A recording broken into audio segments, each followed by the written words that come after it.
മാവേലിക്കരയിൽ മുഖ്യമന്ത്രിക്കെതിരെ യൂത്ത് കോൺഗ്രസിന്റെ കരിങ്കൊടി പ്രതിഷേധമെന്ന വാർത്ത വരുന്നു. പുതിയകാവിൽ പ്രതിഷേധമുണ്ടായി. 5 യൂത്ത് കോൺഗ്രസ് പ്രവർത്തകരെ പോലീസ് അറസ്റ്റ് ചെയ്ത് നീക്കി.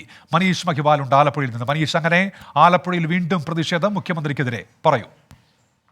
ഉന്മേഷ്, ആലപ്പുഴ ജില്ലയിലെ ഇന്ന് അവസാന വേദി ചെങ്ങന്നൂരായിരുന്നു. മാവേലിക്കരയിൽ നിന്ന് ചെങ്ങന്നൂരിലേക്കുള്ള മുഖ്യമന്ത്രിയുടെ യാത്രക്കിടയിലാണ് പുതിയകാവിൽ വെച്ച് കരിങ്കൊടി പ്രതിഷേധം ഉണ്ടായത്.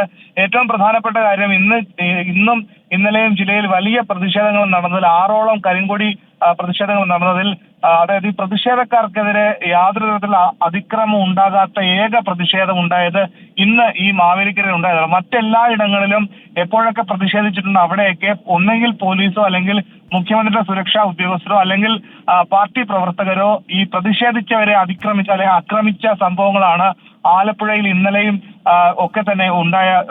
ഇന്നും ഒക്കെ തന്നെ ഉണ്ടായത്. ഇന്നിപ്പോൾ യൂത്ത് കോൺഗ്രസിന്റെ സംസ്ഥാന സെക്രട്ടറി മീനു സജീവ്, രജിനസ് ഉണ്ണിത്താൻ, ജില്ലാ സെക്രട്ടറി ഫിൻജോ, സാമുവൽ സക്കറിയ, രോഹിത്തം എന്നീ 6ഓളം പേരാണ് ഈ കരിങ്കൊടി പുതിയകാവ് ജംഗ്ഷനിൽ വെച്ച് കാണിച്ചത്. ഇവരെ പോലീസ് പിന്നീട് അറസ്റ്റ് ചെയ്ത് മാറ്റി. നിലവിൽ ചെങ്ങന്നൂരിലെ പര്യടനം പൂർത്തിയാക്കി മുഖ്യമന്ത്രിയുടെ നവകേരള സദസ്സ് പത്തനംതിട്ട ജില്ലയിലേക്ക് പ്രവേശിക്കുകയാണ്.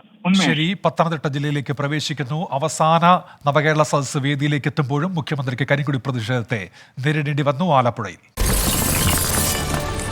24 അഞ്ചിന്റെ വജ്രത്തിളക്കം.